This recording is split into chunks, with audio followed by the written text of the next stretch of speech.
সকলকে আমার আনন্দিত জয় করুন। আজ আমি আলোচনা নিয়ে আসছি পরম প্রেমাশিস ঠাকুরের দীক্ষার সম্পর্কে।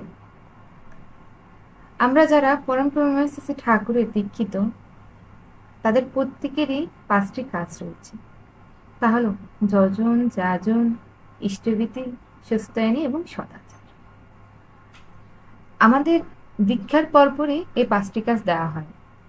মূলত এই 5টি কাজের মধ্য দিয়ে শ্রী ঠাকুর আমাদের করে করে শিখিয়ে নেবেন যে কিভাবে একটা ছোটবেলার শিশু যেরকম তার মা বাবার কাছ থেকে সব শিখে, ঠিক সেই রকমভাবেই আমরা এই 5টি কাজের মধ্য থেকে সব শিখতে পারি। কীভাবে আমরা শ্রী ঠাকুরকে ভালোবাসবো, তার সেবা করব, কীভাবে মানুষের সাথে কথা বলবো, ঠিক এই রকম সবগুলোই কাজ আমরা এই 5টি কাজ ভালোভাবে করার মধ্য দিয়ে শিখতে পারি। তো দেখা যায় দীক্ষার পরে আমরা দুটো কাজ খুব মনোযোগ সহকারেই সবাই করি। তা হলো এক, ইষ্টভীতি করা, আর 2 নম্বরটা হলো প্রার্থনা করা।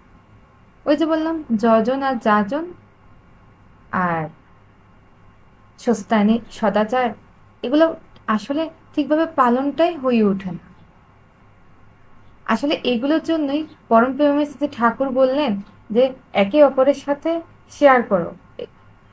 তার মানে বোঝায় আমরা একে অপরের সাথে যখন আমরা এই বিষয়গুলো নিয়ে কথা বলবো, তাই হবে আমাদের যাজন। এই জন্যই শ্রী ঠাকুর বললেন যে আমার সম্পর্কে তুমি জানো এবং তা অন্যকে জানো। দেখা যায় আমরা মন্দিরে সবাই প্রার্থনা করতে যাই, সেই প্রার্থনার মধ্যে থেকেও আমরা অনেক কিছু শিখতে পারি।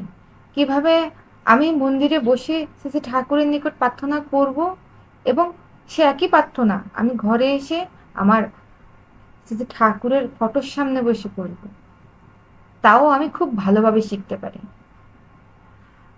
আমাদের সৎসঙ্গীদের মধ্যে অনেকেই আছে যারা ঠিকভাবে প্রার্থনাটাও করতে পারেন না। না পারাটা কোনো দোষের নয়, কিন্তু চেষ্টা না করাটাই হচ্ছে দোষের।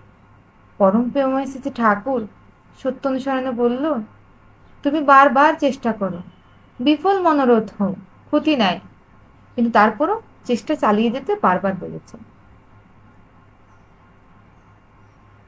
তাই এই যে ছোটখাটো বিষয়গুলো আমাদের, যে পরম প্রেমাশিস ঠাকুরকে নিয়ে খুব সুন্দরভাবে প্রার্থনা করা, দীক্ষার যাবতীয় কাজগুলো ভালোভাবে মেনে চলা, এগুলোই হচ্ছে মূলত আমি শ্রী ঠাকুরকে কতখানি নিয়ে আছি, তার ভাবে আমি কতটুকু ভাবিত। এই বিষয়গুলো মাথায় রেখে যদি আমরা চলি, তাহলে পরমদয়ালের দয়ায় আমরা খুব দ্রুত ঠাকুরকে নিয়ে, ঠাকুর যেভাবে চেয়েছেন যে প্রত্যেকটি মানুষ হবে দেবতুল্য মানুষ, ঠিক সেরকম দেবতুল্য মানুষই আমরা একদিন পরিণত হতে পারব।